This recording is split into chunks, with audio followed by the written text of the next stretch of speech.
Ever have those moments that stop you in your tracks? The big, undeniable aha moments? Today I'm sharing the real life shifts that made everything finally click for me. And I have a feeling they're about to click for you too. Hello, beautiful souls, and welcome back to Psychically Speaking with Lisa Ann, the place where intuition meets real life truth with just the right dash of sass. I'm your host, Lisa Ann, psychic medium, intuitive healer, intuitive coach, and your guide for clarity, healing, and soul-aligned living. Today's episode is the holiday edition of my spiritual snack pack, a few bite-sized truths that completely reshaped my life. These are my biggest aha moments, and I hope one or all of them land exactly where you need them today. So let's go unwrap some wisdom together.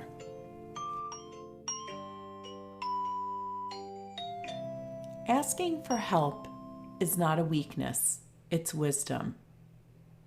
One of the hardest truths I've ever had to swallow is this: that we cannot get through life without ever allowing people to help us. I have shared this story so many times with so many clients over the last few decades. And I have to tell you, every time I share this story, I get the same exact reaction: a gasp and then stillness. So years ago, my life was a bit of a mess and a little chaotic. And I was a single mom coaching soccer. I taught religious education classes. I volunteered at a nursing home. And I was also running a business. And every week after meditation class, I had this lovely woman who would come up to me and ask me if I needed help. And every week I would say, no, thank you. I really appreciate it, but thank you, I'm good. And every week she would come up and ask me.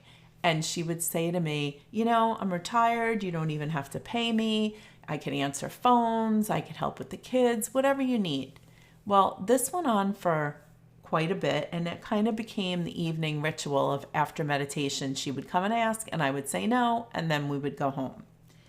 Until this one night, when I said no, she asked if she could see me outside for a moment.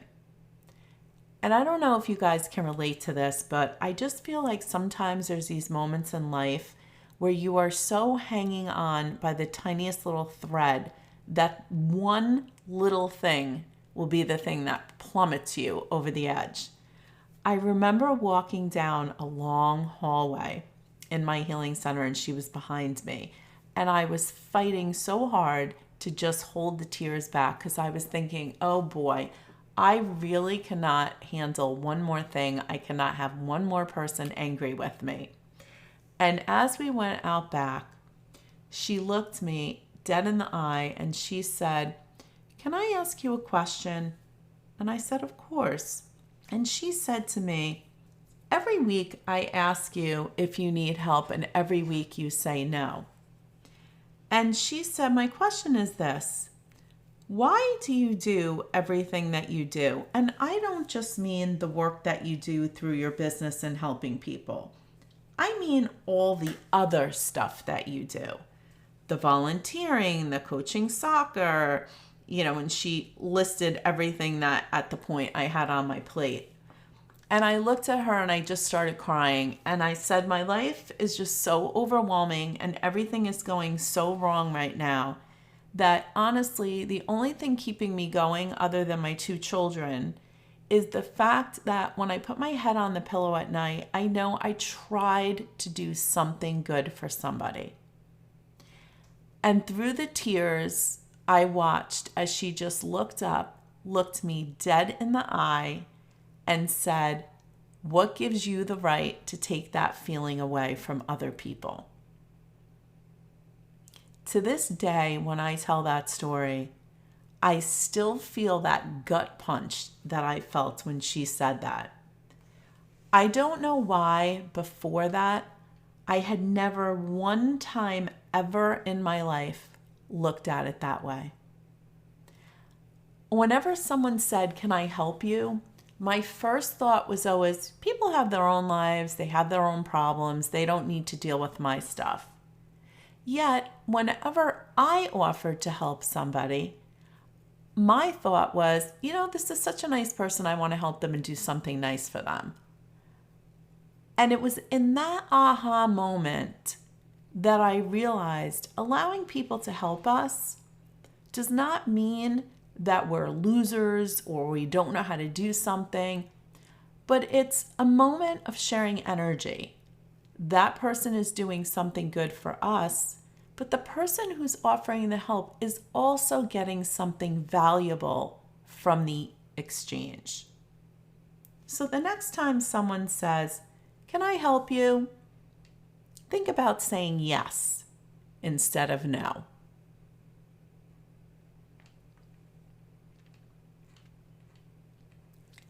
My next big aha moment came one day after I had just finished a reading.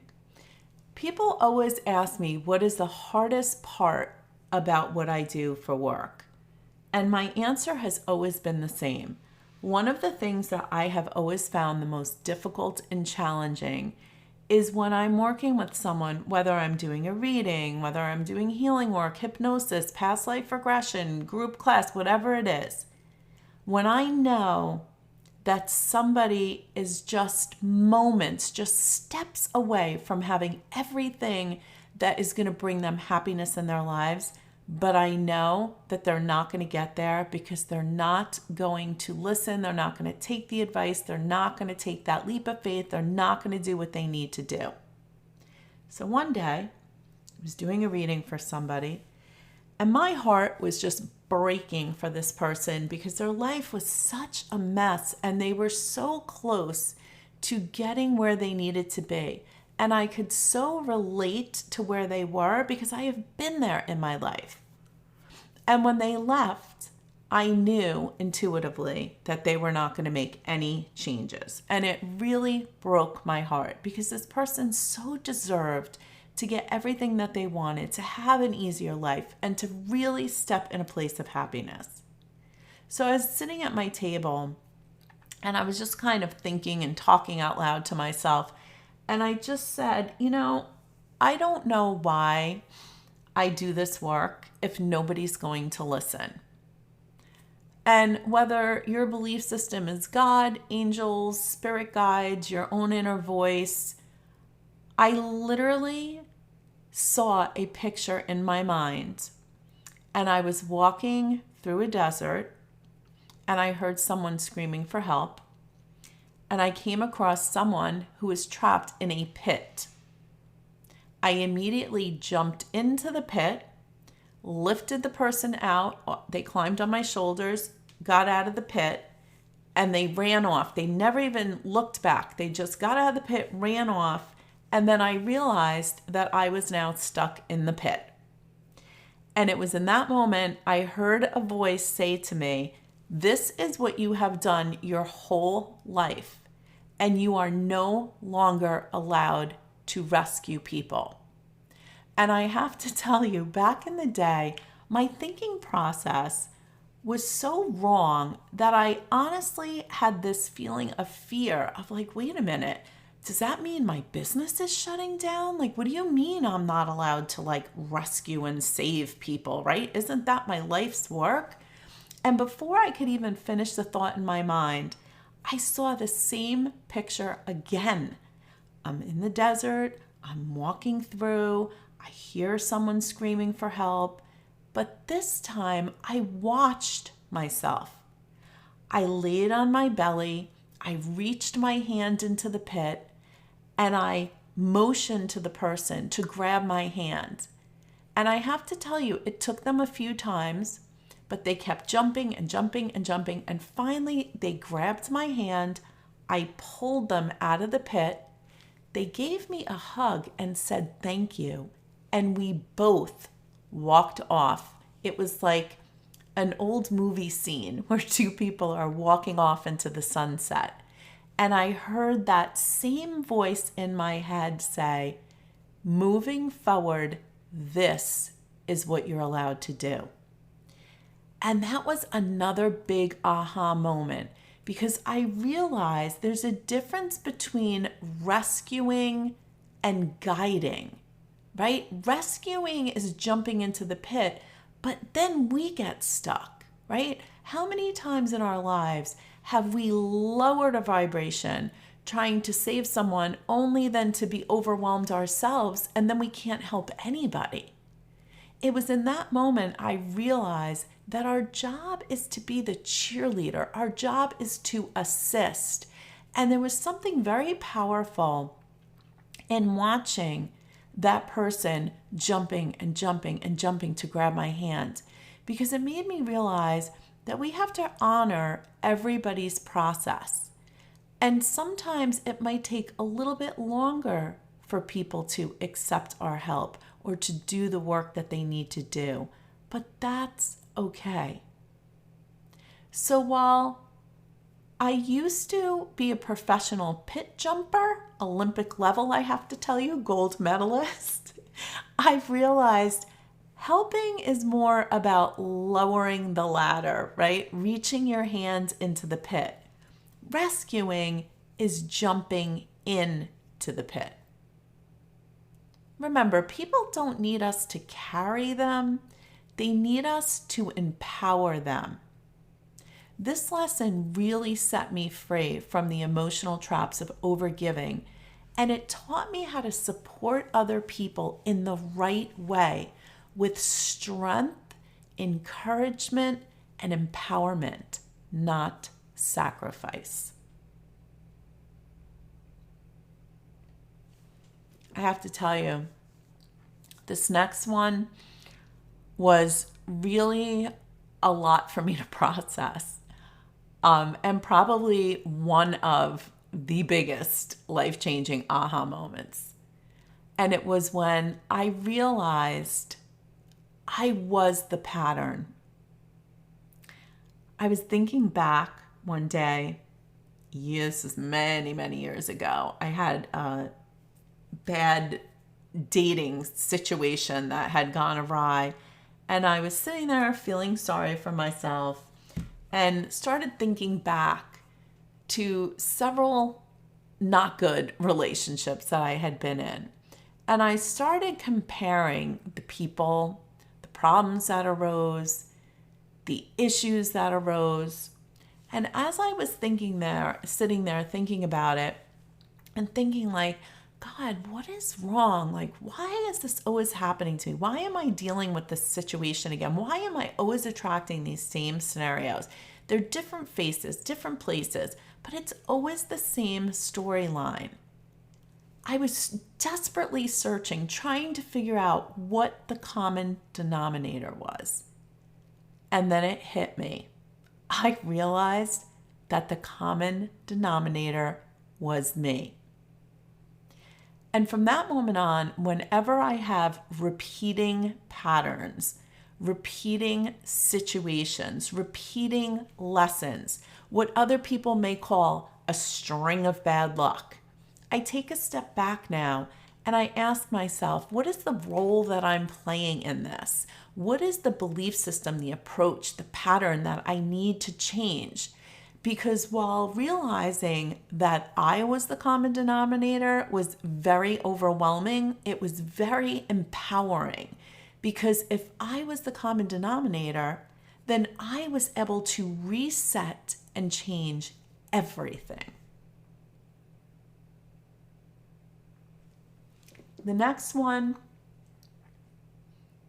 I've shared again so many times. These are all my little nuggets that I share all the time. I'm giving you access to all my little nuggets. Years ago, I realized that everyone has what I call filters. And the filters are really why people misunderstand each other all the time. So when we realize that every person we speak to is listening through a filter, and that filter is created by their past, their traumas, their fears, their insecurities, their upbringing, their assumptions, their emotional state in the moment. And so often, people aren't reacting to the words that you're saying, they're reacting to their interpretation of your words. I'm going to say that again because it's so important. So often, people aren't reacting to your words, they're reacting to their interpretation of your words. So if I say to someone, wow, you know what? It's been so long since we've spent time together. We should really go to dinner, grab dinner one night. A normal person is going to be like, oh, that's great. Let's make a plan. Okay? But someone who's been through a lot, who maybe grew up being told they weren't good enough or being blamed for things, the moment I say, you know, we haven't seen each other in a long time, their interpretation is that I'm telling them they're a bad partner, they're a bad friend, they're a bad family member, even though that's not what I'm saying, right? Because when it went through their filter, they heard something completely different. And this is so empowering because once you understand people's filter, it's not about them changing their filter. It's about you understanding how to get through the filter. And the way to do that is by focusing on your goal. So if my goal is, hey, I really want to spend time with this person, and I know that when I say that, they're going to get very defensive, I can try another approach. Maybe I say, hey, remember that time we went to lunch and we found that great restaurant? We should do that again. What do you think? Oh, yeah, that would be great. Now I get to spend time with the person that I love and care about, and they weren't able to interpret it in a way that put them in a place of defensiveness. This one shift alone has saved me from countless unnecessary conflicts. And it's really helped me to hold much more compassion for people. Try it. I'm telling you, it's going to change your life. Now, I saved the best for last. And I have to tell you, I woke up in the middle of the night thinking about this the other day. You know, when the holidays come around, I was talking to a client last week, and we were talking about, you know, when I grew up, I'm going to be 59 next year. And when I grew up, it's funny because I grew up, people in my age bracket, we grew up in an era where after dinner, the whole family got together and you watch sitcoms and, you know, you watch these different shows, and it was all about wonderful families and, you know, the holidays and how everybody would sit at dinner and everybody would get along. And we were joking about how that is so far from reality. Right now, forget it. People don't even sit down long enough. And if they do, they're too busy on their phones to communicate with each other. But back in the day, you know, nobody really had that perfect world doesn't exist, right? Perfect families don't exist. So I guess that was in my mind because we were laughing about it and joking about it. And, you know, we were talking about like holiday survival, right? With travel and stores and all the things that cause stress during the holidays. And I guess I went to sleep and I was thinking about that. So in the middle of the night, I woke up and it was so funny because all I was thinking is, what if everyone's right? Right? I was thinking about how many conflicts there's going to be this holiday and how people allow politics to get in the way and how insane I think that all is, right? Like it's your family and you shouldn't let things that aren't from the outside world get in the way of your family. And as I was thinking about that, what if everyone's right? I thought of my dog in the alley story. I always have this vision of like two people, right, at different points in time. The first one's walking down a dark alley and they see the red eyes of a dog at night. And they immediately think, oh my God, this poor dog, he's in this alley. You know, has he eaten? Is he okay? It's kind of cold out tonight.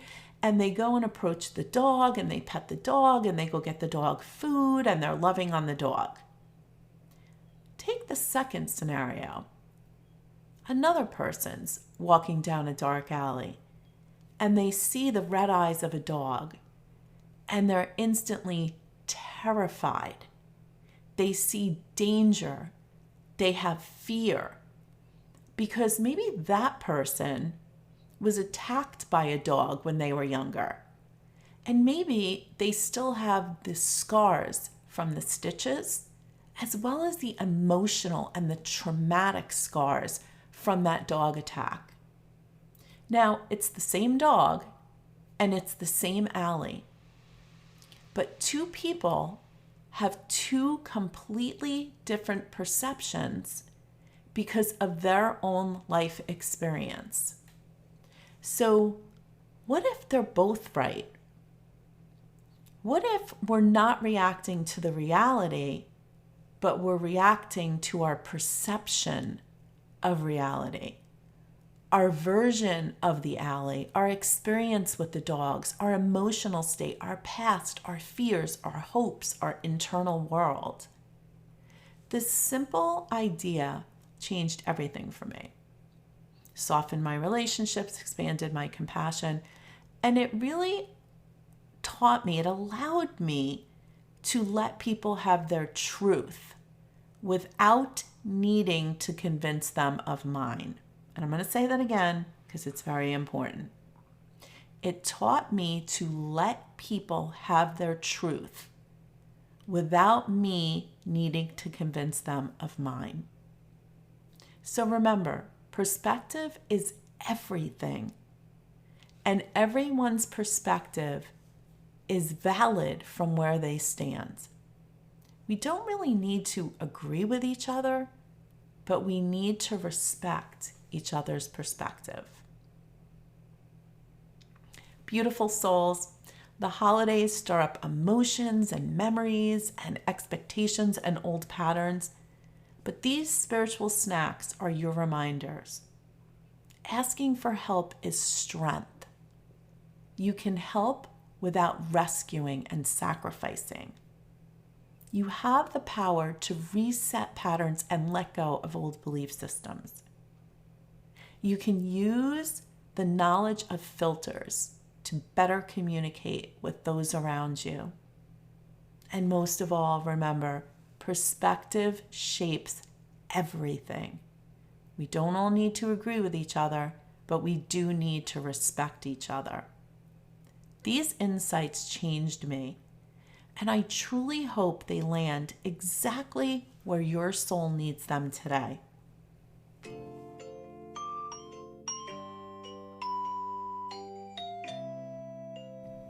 Thank you, beautiful souls, for joining me today on Psychically Speaking. If this episode resonated with you, be sure to subscribe.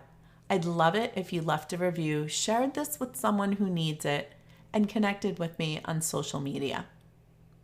I also want to remind you of our Psychically Speaking Live, our free Zoom held weekly on Tuesday nights. For more information on how to work with me or join us for our free Zoom, visit spiritquestnc.com. That's spiritquestnc.com. Until next time, stay grounded, stay intuitive, and keep shining your light.